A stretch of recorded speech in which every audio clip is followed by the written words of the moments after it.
पुढची बातमी मुंबईतून। प्रजा फाउंडेशनकडून आमदारांचे एक प्रगती पुस्तक जाहीर करण्यात आलेलं आहे। आमदार आदित्य ठाकरे हे या अहवालात या प्रगती पुस्तकात 18व्या स्थानी आहेत, तर आदित्य ठाकरेंचे मावस भाऊ वरुण सरदेसाई हे 10व्या स्थानी आहेत। काँग्रेसचे आमदार पहिल्या 3 क्रमांकांवर आहेत। आमदारांच्या कामकाजाचा, त्यांच्या आमदार म्हणून झालेल्या कामाचा लेखाजोखा या प्रगती पुस्तकातून मांडण्यात आलेला आहे।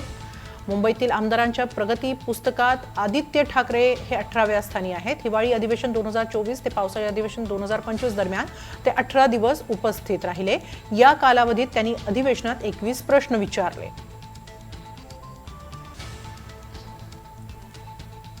तर वरुण सरदेसाई हे 10व्या स्थानी आहेत।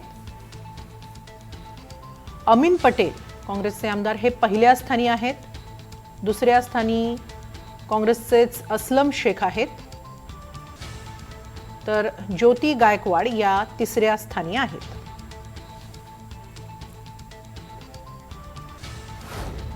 आधी प्रजा फाउंडेशन मुंबईचा असेल तर मुंबईच्या आमदारांचा रिपोर्ट कार्ड तयार करत असते। त्याच्या रिपोर्ट कार्ड मध्ये अमीन पटेल, असलम शेख आणि ज्योती गायकवाड यांनी 1-3 नंबरला काँग्रेसचे आमदार आहेत। तुमचा आनंद आहे, चांगलं आहे, पण आमचं रिपोर्ट कार्ड हा जनता ठरवत असते आणि जनता ठरवत राहील।